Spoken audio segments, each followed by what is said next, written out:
എന്തോ നമ്മളിപ്പോ ഉറക്കൊന്ന് സംസാരിക്കാൻ പറ്റുമോ? ഒച്ചത്തി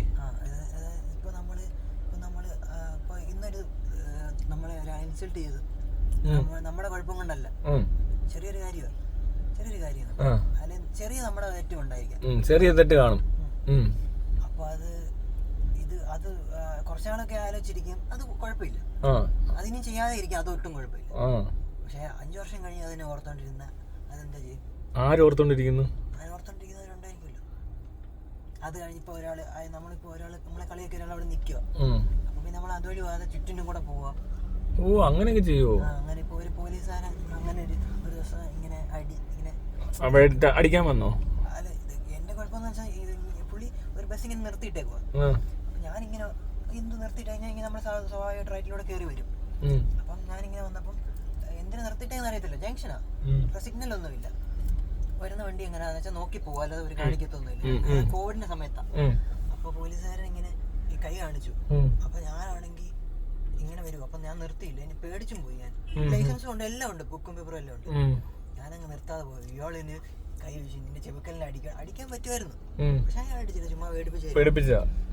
ഞാനങ്ങ് പേടിച്ചു പോയി. ഞാൻ പിന്നെ പോയി അവിടെ വണ്ടി നിർത്തി, അങ്ങ് മാറ്റി നിർത്തി. പിന്നെ തിരുവനന്തപുരത്ത് പോകാൻ നിൽക്കുക അതിന്. അപ്പൊ ഞാനിങ്ങനെ എന്തോ ചെയ്യണമെന്ന് അറിയാം. പിന്നെ തിരുവനന്തപുരത്ത് പോയാൽ പറ്റത്തുള്ളൂ.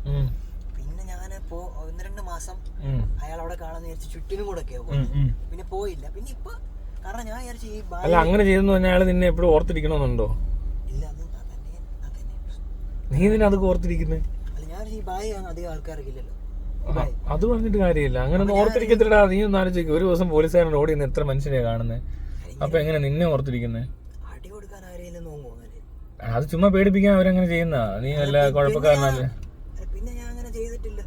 അല്ല, നീ വീഴാൻ വല്ലതും പോയോ? ഒരിക്കലും വീഴാൻ പോയില്ല. അല്ല, അടിക്കാൻ വന്നപ്പോ പേടിച്ചു പോയി. അയാൾ വിചാരിച്ചാൽ അടിക്കാൻ പറ്റുമോ? അയാൾ പേടിപ്പിച്ചാന്ന് എനിക്കും തോന്നി. പിന്നെ പക്ഷെ അന്ന് പെട്ടെന്ന് വീഴുന്നത് എന്തോ ചെയ്തേന്നുള്ളതാണ് എന്റെ പ്രശ്നം.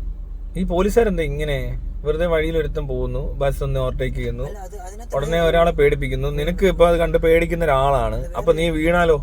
വേറെ കാര്യമുണ്ട്. എന്തുവാടേ ഇതൊക്കെ? നിന്റെ ഭാഗത്ത് തെറ്റില്ലെന്ന്. അങ്ങനെ തെറ്റുണ്ടെന്ന് പറഞ്ഞാൽ നീ വീഴണോ? അല്ല, നിന്നെ അടിക്കാനാണോ വരുന്നത്? എന്തൊരു മണ്ടത്തരം ഈ പറയുന്നത്? അങ്ങനെയൊക്കെ കാണിക്കുന്നവരാണ് ഇവിടുത്തെ പോലീസുകാരൊക്കെ. പോലീസുകാരനാണ് പോലും കൊച്ചെറുക്കനാ, അവനെ പേടിപ്പിച്ചു വിട്ടേക്കുന്നു. 18 വയസ്സ് വലിയ പ്രായമൊന്നുമല്ലടാ. അപ്പൊ ഒരു അമ്മൂമ്മ ഇങ്ങോട്ട് ക്രോസ് ചെയ്യാൻ വേണ്ടി എനിക്ക് തോന്നുന്നു അതിനായിരിക്കും അയാൾ നിർത്തിയത്. ആ വണ്ടി മൊത്തം നിന്നിരിക്കുക. പക്ഷെ ഞാൻ പണ്ട് പോലീസുകാരെ എനിക്ക് പേടിയാ. എന്തിനാ പോലീസുകാരെ പേടിക്കുന്നേ? ഉപദ്രവിക്കുന്നൊക്കെയല്ലേ നമ്മള് കാണുന്നേ ടിവിയിൽ. അയ്യോ, പോലീസുകാരെല്ലാരും അങ്ങനെ അല്ല. നിന്നെ ചിലപ്പോ സഹായിക്കുന്ന പോലീസുകാരായിരിക്കും കൂടുതൽ. ഒന്നും പറയാൻ പറ്റത്തില്ല. ഉപദ്രവിക്കുന്നവരില്ലെന്ന് ഞാൻ പറയത്തില്ല, കൈക്കൂലി മേടിക്കുന്നവരും കള്ളന്മാരും ഇഷ്ടം പോലെ ഉണ്ട്. പക്ഷെ എല്ലാരും അങ്ങനെ അല്ല. ഞാനിപ്പോ ഈ വീഡിയോ ഒക്കെ ഇടുമ്പോ നമ്മളെ പറ്റി പറയുന്നതുകൊണ്ടാ. അത് എന്റെ കേസൊക്കെ പറയുമ്പോ എന്റെ അതിനകത്ത് ഇടപെട്ട പോലീസുകാരൊക്കെ കറപ്റ്റഡാ, കള്ളന്മാര്, അവന്മാർ അങ്ങനെ അല്ല, ചെയ്യത്തില്ല. മനസ്സിലായി? അതിന്റെ ആവശ്യമില്ല അവർക്ക്. അത് ഈ പറഞ്ഞ പോലെ ഇൻഫ്ലുവൻസ്, പൈസയുടെ പവർ, അതുകൊണ്ടൊക്കെ അവരുടെയൊക്കെ വേണ്ടി വർക്ക് ചെയ്യുക. മനസ്സിലായി? അവരുടെയൊക്കെ ഇഷ്ടം നടത്താൻ വേണ്ടി. സിനിമയിൽ കയറാനാണോന്ന് അറിയത്തില്ല, എന്നാലും കിട്ടിയ ഒരു ചാൻസ് കിട്ടിയാൽ അതുകൂടെ ആകട്ടെ എന്നുള്ള രീതിയിൽ അങ്ങനത്തെ ആൾക്കാരുണ്ട്. അവര് നിവർത്തികേടാ. പക്ഷെ അല്ലാത്തവരും ഉണ്ട് കേട്ടോ. ചുമ്മാ വെറുതെ ചൊറ ഉണ്ടാക്കുന്നവരൊക്കെ ഉണ്ട്. വെറുതെ വന്നിറങ്ങി പാവം പിടിച്ച ആൾക്കാരെയൊക്കെ പിടിച്ചടിക്കുക. അവർക്കൊരു സുഖം കിട്ടുമായിരിക്കും.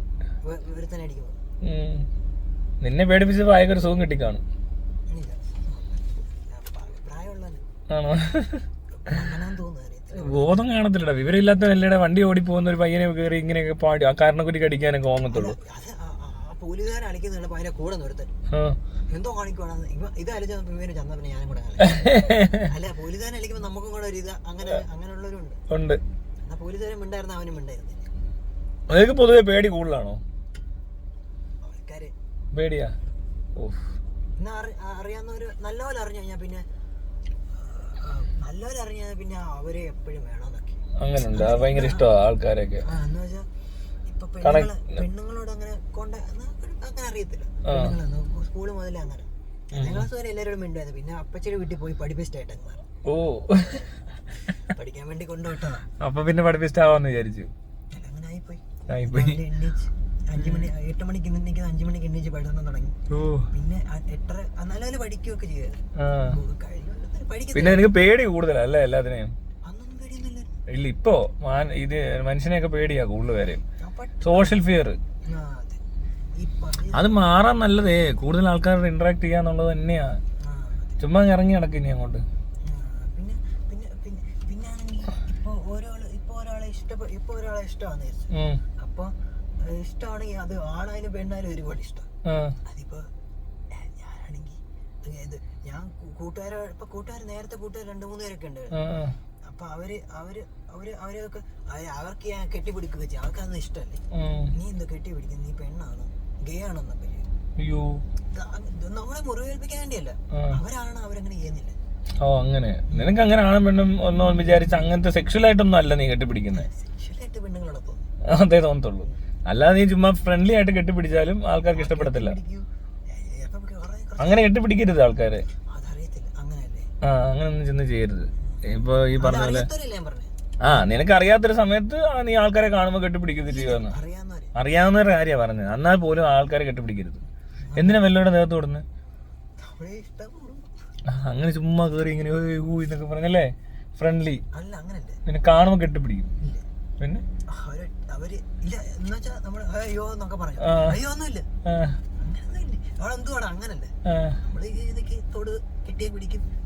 അത് ഒരു 10 പേര് പോണെങ്കിലും കെട്ടിപ്പിടിക്കും. ഇല്ല, അവരിപ്പോ ഒറ്റക്കൊക്കെ എന്തുകൊണ്ട് എന്നാ 4 പേര് നല്ലപോലെ അറിയാവുന്നവരാണെങ്കിൽ 4 പേരെയും കെട്ടിപ്പിടിക്കും. കെട്ടിപ്പിടിക്കുന്ന അത്ര നല്ല പരിപാടിയല്ല. നീ അല്ല ഗേ ഒന്നും അല്ലല്ലോ, അപ്പൊ പിന്നെ കുഴപ്പമില്ല പെണ്ണുങ്ങളോട് മാത്രമേ ഉള്ളൂ. പക്ഷെ നിനക്ക് ഫ്രണ്ട്ലി ആയിട്ട് ആൾക്കാരെ കാണുമ്പോൾ കുറച്ചുകൂടെ ഇന്റിമേറ്റ് ആയിട്ട് ഇടപെടും അല്ലേ. ഭയങ്കര സ്നേഹം കൂടുതലാ. ഇഷ്ടപ്പെട്ടു പോയാ ഇഷ്ടം അല്ലെങ്കിൽ പിന്നെ അവരോട് മിണ്ടത്തുമില്ല, അവരെ മറക്കത്തുമില്ല. അങ്ങനെയുണ്ട്. അതൊക്കെ വലിയ പ്രശ്നമാണ്. നീ ഇഷ്ടമുള്ളവരെ പറ്റി മാത്രം ആലോചിച്ചാൽ മതി. ഈ ഇഷ്ടമില്ലാത്ത ആൾക്കാരെയൊക്കെ മറക്കാൻ ശ്രമിക്കും. നമ്മൾ ഈ പുസ്തകം പഠിക്കുന്ന പോലെ അല്ല. നീ അപ്പൊ എന്ത് ചെയ്യണമെന്നറിയോ, നീ ഇപ്പൊ നമ്മൾ പഠിക്കുന്ന പോലെ തന്നെ കണ്ടാൽ മതി. നമ്മൾ പരീക്ഷ എഴുതാനായിട്ട് പഠിക്കുമല്ലേ, അപ്പൊ നമ്മൾ കുറേ പ്രാവശ്യം ഒരു സാധനം തന്നെ വായിക്കും, ഒരു ക്വസ്റ്റ്യൻ ആൻസർ ചെയ്യും. അപ്പോൾ നമ്മൾ കാണാപ്പാടം പഠിക്കുന്ന പോലെയൊക്കെ ആവും. പിന്നെ അത് തന്നെ പ്രാക്ടീസ് ചെയ്താൽ അതിനകത്ത് കൂടുതൽ മാർക്ക് മേടിക്കാൻ പറ്റും. എന്ന് പറഞ്ഞ പോലെ നമ്മൾ ബ്രെയിനിനെ ട്രെയിൻ ചെയ്യണം. നമുക്ക് കൂടുതൽ ഇഷ്ടമുള്ള കാര്യങ്ങളെ പറ്റി തന്നെ ആലോചിക്കുക. മനസ്സിലായോ? ഇഷ്ടമുള്ള ആൾക്കാരോട് മാത്രം ശ്രദ്ധിക്കുക. മനസ്സിലാവുന്നുണ്ടോ നിനക്ക്? അതുപോലെ തന്നെ സാഡ് സോങ്സ് കേൾക്കാതിരിക്കുക. നീ സാഡ് സോങ്സ് കേൾക്കുന്നുണ്ട് എനിക്കറിയാം. നിന്റെ സ്റ്റാറ്റസ് മൊത്തം ശോക ഗാനങ്ങളാ. നീയും പാടും ഇരുന്നോണ്ട് ഒരു ഊമ്പിയ പാട്ടൊക്കെ. അല്ലല്ല, നീ പാടുന്ന പാട്ടൊക്കെ ശോകമാ. അത് നിർത്തണം. ഇല്ലല്ലോ, അതിന്റെ അർത്ഥം നോക്കണ്ട. അതിനർത്ഥമല്ല പ്രശ്നം. സാഡ് സോങ്സ് കേൾക്കരുത്, നെഗറ്റീവായിട്ടുള്ള ആൾക്കാരെ പറ്റി ആലോചിക്കരുത്, ഫുൾ പോസിറ്റീവ് സാധനങ്ങൾ. അതായത് നീ പഠിക്കണം. മനസ്സിലായി? ഇവരെ പറ്റിയൊക്കെ ഇങ്ങനെ ആലോചിച്ചിരുന്ന് കഴിയുമ്പോൾ കുറച്ചാണെന്ന് എന്ത് ചെയ്യുന്നറിയോ, നമ്മൾ ഈ പരീക്ഷയ്ക്ക് പഠിച്ച പോലെ ആവും. മനസ്സിലായോ? നമ്മൾ മറ്റേത് ആലോചിക്കുന്നില്ല. ഇപ്പൊ ഞാനൊരുത്തിന് എന്നെ ഫോൺ ചെയ്ത് തെറി വിളിക്കാൻ തുടങ്ങി. നീ കേട്ടോണ്ടിരിക്കുക. ചുമ്മാ തെറി വിളിക്കാൻ വേണ്ടി വിളിക്കുന്ന. അപ്പൊ ഞാൻ എന്ത് ചെയ്തു, ഫോൺ മാറ്റി വെച്ചിട്ട് നമ്മൾ സംസാരിച്ചോണ്ടിരുന്നപ്പോ അവൻ കട്ട് ചെയ്തിട്ട് പോയി. പിന്നെ അവൻ വിളിച്ചപ്പോൾ ഞാൻ ഫോൺ മാറ്റി വെച്ചു. കുറച്ചേരൊക്കെ ഇങ്ങനെ ഇരുന്ന് അവനെ ഒന്ന് എന്റർടൈൻ ചെയ്യാത്രേ ഉള്ളൂ. അതിൽ കൂടുതൽ നമ്മൾ അവനെ പറ്റി ആലോചിക്കുവോ അല്ല അയാളോട് കുറെ നേരം വർത്താനം പറയുവോ അല്ലെ. പിന്നെ ഇരുന്ന് കഴിഞ്ഞാൽ ഞാൻ ഇങ്ങനെ ഇരുന്ന് ചൊറിഞ്ഞോണ്ടിരിക്കും. അപ്പൊ അവന്റെ പ്രഷർ കൂടുന്നതല്ല, നമുക്കിതൊരു പ്രശ്നമല്ല. നമ്മളവിടെ ഇരിക്കുമ്പോൾ ചായ കുടിച്ചോണ്ടിരിക്കുന്നു, അതിനിടെ ഏതൊരുത്തും വിളിക്കുന്നു, ചുമ്മാ അവനെ ഇങ്ങനെ ഫണ്ണില് ചെയ്യുന്നു. അവൻ ഭയങ്കര ദേഷ്യത്തിലാണ് വിളിക്കുന്നത്. അവന്റെ ദേഷ്യം നമ്മൾ എടുക്കേണ്ട ആവശ്യമില്ല. മനസ്സിലാവുന്നുണ്ടോ? ഇവന്മാരാരാണേലും ഇവരെന്ത് ഉദ്ദേശിക്കുന്നോ അത് നമ്മൾ എടുക്കരുത്. നമ്മൾ നമ്മുടെ കാര്യം. നിനക്ക് പോരായ്മകൾ ഉണ്ടെന്ന് സമ്മതിച്ച് ഞാൻ എന്ന് പറഞ്ഞിട്ട് ഞാൻ പറയുന്നത് എന്നറിയോ, ഇതിനകത്ത് ചെയ്യാൻ പറ്റുന്ന ഒറ്റ കാര്യമേ ഉള്ളൂ. ഇതിനകത്ത് ഇങ്ങനത്തെ കാര്യങ്ങൾ മാത്രം ചിന്തിക്കുക. നല്ലത് തോന്നിയതെല്ലാം വീണ്ടും വീണ്ടും വേണം കണ്ടോ. വീഡിയോ ഒക്കെ എടുത്ത് കാണുമ്പോഴും ശോകം കാണരുത്. ന്യൂസ് എടുത്താലും മറ്റേതധികം ശ്രദ്ധിക്കണ്ട. കുറേ സാധനമുണ്ട്. ഈ അഡ്വഞ്ചർ നിന്റെ ഇൻസ്റ്റാഗ്രാമിലൊക്കെ നീ എന്തോ ഫോളോ ചെയ്ത് വെച്ചേക്കുന്നത് പാട്ട്. നീ സൗണ്ട് എഞ്ചിനീയറിംഗ് പഠിച്ചത് കൊണ്ടുള്ള പ്രശ്നമാണെന്ന് തോന്നുന്നു. പോയെന്നേ ഉള്ളൂ. അപ്പോഴേ നിനക്ക് പ്രശ്നം തുടങ്ങി. അതേ ഉള്ളൂ. അതായിക്കട്ടെ, ഞാൻ പറയുന്നത് നീ അപ്പൊ എന്ത് ചെയ്യണമെന്നറിയോ, കുറെ അഡ്വഞ്ചേഴ്സ് ഞാൻ വേണം നിനക്ക്. നീ നിന്റെ ഇൻസ്റ്റാഗ്രാം ഒന്ന് എനിക്ക് ഷെയറിംഗ് അല്ല, ഒന്ന് ഒരു വാട്സപ്പിൽ ഒന്ന് ഇട്ടുക. ഞാൻ പുതിയ ഐഡിയ ഞാൻ നിനക്ക് ഫോളോ ചെയ്യാനുള്ള കുറെ സാധനം തരാം. അത് തന്നെ കണ്ടോണ്ടിരിക്കണം. മറ്റേത് എല്ലാവരും അൺഫോളോ ചെയ്യണം. ഈ പാട്ടുണ്ടാക്കുന്നവരാണെങ്കിലും സാഡ് സോങ്സ് ഉണ്ടാക്കും അല്ല. അപ്പൊ കുഴപ്പമില്ല. അങ്ങനെ ഉണ്ടെങ്കിൽ കുഴപ്പമില്ല. പക്ഷെ ഞാൻ കുറെ സാധനം തരാം, അതെല്ലാം ഫോളോ ചെയ്ത് വെക്കണേ. അപ്പൊ നിനക്ക് ഡെയിലി രാവിലെ തുറന്നു നോക്കുമ്പോൾ ഇതേ കാണത്തുള്ളൂ. അതായത് പട്ടി, പൂച്ച, ആട്, മൃഗങ്ങള്, അഡ്വഞ്ചർ, നല്ല മ്യൂസിക്, നല്ല ഡാൻസ്. ഈ നാട്ടിലൊന്നും കാണത്തില്ല. ഇവിടുത്തെ പൊട്ടപ്പരിപാടി കാണരുത്, അളിഞ്ഞ കോമഡി ഒന്നും കേൾക്കരുത്. കോമഡി ഒന്നും കേട്ടാ അങ്ങനത്തെ കോമഡി അതാ ഞാൻ പറഞ്ഞു, അതൊന്നും കാണരുത്. സ്റ്റാർ മാജിക് ഒക്കെ കാണുന്ന ചിരി വരാറ്. അതൊരു കുഴപ്പമുള്ള കോമഡി ആയതുകൊണ്ടാണ് ചിലർക്ക് അത് ഇഷ്ടപ്പെടത്തില്ല. 10-15 പേരുന്ന് വെളിയിൽ പോയെന്നൊക്കെ പറയുന്നു. അതെ, അത് ഇഷ്ടപ്പെടത്തില്ല അല്ലേ? അത് ഇഷ്ടപ്പെടുന്നവരുണ്ട് ഇവിടെ. അത് അങ്ങനൊന്നും ഇല്ലടാ, ചില മാനസികാവസ്ഥയാ. നിനക്ക് പറ്റിയ പരിപാടി എന്ന് പറഞ്ഞതിൽ ഇതൊക്കെ തന്നെയാ. ഞാൻ കുറെ സാധനം ഷെയർ ചെയ്ത് തരാം. നിന്റെ ഫീഡിൽ പിന്നെ വേറൊന്നും വരരുത്. അതുപോലെ തന്നെ ഫേസ്ബുക്കും ഉപയോഗിക്കണം.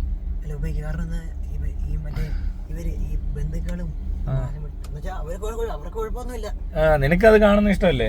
അതിന് അവരെ എന്തിനാ ആഡ് ചെയ്യുന്നേ? അതിന് അവരെ നോക്കണ്ട.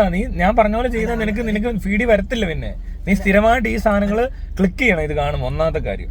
പിന്നെ അവരുടെ ഫോളോ ചെയ്ത് വെക്കണം, അവിടുത്തെ ലൈക്ക് അടിക്കണം, അതിനകത്തൊരു കമന്റ് ഇട്ടേക്കണം. ഏതാ ഞാൻ പറയുന്ന സാധനത്തെ നീ ഇത്രയും ചെയ്തു വെച്ചാൽ നിന്റെ ഫീഡിൽ പിന്നെ വേറെ ഒന്നും വരത്തില്ല. 100% ഗ്യാരണ്ടി. ഒരു 100 സാധനം കഴിയുമ്പോൾ ഞാൻ ശരിയാക്കി തരാം.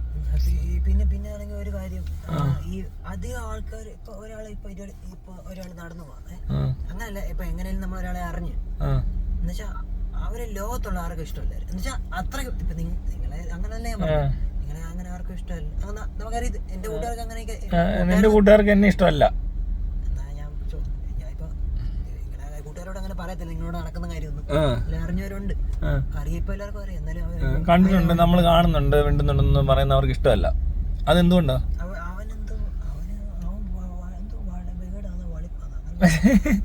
ഓക്കെ, ആയിക്കോട്ടെ, അത് അവരുടെ അഭിപ്രായമല്ലേ. അതുപോലത്തെ നോർമൽ ആയിട്ടുള്ളവരും അബ്നോർമൽ ആയിട്ടുള്ളവരും എന്തും വ്യത്യാസമൊന്നുമില്ല. ചിലർക്ക് ഇഷ്ടപ്പെടും, ചിലർക്ക് ഇഷ്ടപ്പെടത്തില്ല, അത്രേ ഉള്ളൂ. എനിക്ക് മോഹൻലാലിന് അത്ര ഇഷ്ടമല്ലല്ലോ. അന്ന് പറഞ്ഞു മോഹൻലാൽ എന്തെങ്കിലും പ്രശ്നമുണ്ടോ? ആർക്കും ഒരു പ്രശ്നമില്ല. അവർക്ക് എന്നെ ഇഷ്ടമുള്ളതും ഇല്ലാത്തതും എന്റെ പ്രശ്നമല്ല. മനസ്സിലായോ? മോഹൻലാലിനെ എനിക്ക് ഇഷ്ടമല്ല എന്ന് പറയുന്നത് അയാൾക്കൊരു പ്രശ്നമല്ല. അവർക്ക് എന്തെങ്കിലും കുഴപ്പമുണ്ടോ ഇതുകൊണ്ട്? പിന്നെ നമ്മൾ പറയുന്നതുകൊണ്ട് ചെറിയ നാണക്കേടൊക്കെ ഉണ്ടാകും ചിലപ്പോൾ ഇടയ്ക്ക്. ഈ ചില പൊട്ടത്തിലൊക്കെ കാണിച്ച് കഴിയുമ്പോൾ വേറെ ആരും പറഞ്ഞില്ലെങ്കിലും ഞാൻ പറയുമ്പോൾ അതൊരു ബുദ്ധിമുട്ടുണ്ടാക്കും, അത്രേ ഉള്ളൂ. പിന്നെ ഇതുപോലത്തെ പബ്ലിക് ഫിഗേഴ്സിനെ പറ്റി ഞാൻ പറയാറുള്ളൂ. ഭയങ്കര വലിയ സംഭവമാണെന്ന് പറഞ്ഞുകൊണ്ടിരിക്കുന്നവർ അത്ര വലിയ സംഭവം അല്ലെന്ന് തോന്നിയാൽ എക്സ്പോസ് ചെയ്യും. അതുപോലെ ഈ മൈത്രൻ, രവിചന്ദ്രൻ, അവരൊക്കെ അവരൊക്കെ ഇഷ്ടം. എന്നാൽ ഇവരെയൊന്നും യുവമാർക്കൊന്നും ഇഷ്ടമല്ല. അവർക്കാർക്കും ഇഷ്ടമല്ല അവരെ. മൈത്രനൊന്നും ഞാൻ ആദ്യമൊക്കെ ഇപ്പൊ മൈത്രനെ ഫോളോ ഒക്കെ ചെയ്യുമ്പോ ഞാൻ മാത്രമേ ഉള്ളൂ അവിടെ അറിയാവുന്നവര്. പിന്നെ ഇവരൊക്കെ ഫോളോ ചെയ്ത് തുടങ്ങി. അപ്പൊ അവർക്കൊന്നും അങ്ങനെ ഇഷ്ടമൊന്നും അല്ലായിരുന്നു. അത് പതുക്കെ പതുക്കെ ആകത്തുള്ളടാ, ബോധം വരണ്ടേ. അപ്പൊ എനിക്ക് നേരത്തെ ബോധം വന്നു. നിനക്ക് വേറൊരു ബോധം വന്നിട്ടുണ്ട്. അതെന്തോ അല്ല, അങ്ങനെ ചിലർക്ക് ഇച്ചിരി ഔട്ട് തോന്നും. ഇതിനകത്തുള്ള പോലെ അല്ല, നോർമലി അല്ല എല്ലാം സംഭവിക്കുന്നത്. നിനക്കിപ്പോൾ തന്നെ പറഞ്ഞില്ലേ, നീ ഓരോന്ന് കാണുന്നത് ശ്രദ്ധിക്കുന്നതൊക്കെ ഇങ്ങനല്ലേ. പക്ഷെ ഞാൻ പറയുന്നത് ഇങ്ങനത്തെ കാര്യങ്ങൾ, ഇപ്പം നീ സോഷ്യൽ മീഡിയ എല്ലാം ഉപയോഗിക്കുക, എന്നിട്ട് മറ്റ് സാധനങ്ങൾ വിട്ടിട്ട് ഇതുപോലത്തെ സാധനങ്ങൾ എടുക്കുക. കേൾക്കുന്നതും കാണുന്നതും എല്ലാം പ്ലസന്റ് ആയിരിക്കണം. മനസ്സിലായോ? അപ്പം തന്നെ ചിന്ത മാറും. നീ ടൈം എത്ര മണിക്കൂർ നീ ഇരിക്കുന്നു നോക്കുക. ഈ കുറേ നേരം മൊബൈലും പിടിച്ചിരുന്നോ കുഴപ്പമൊന്നുമില്ല.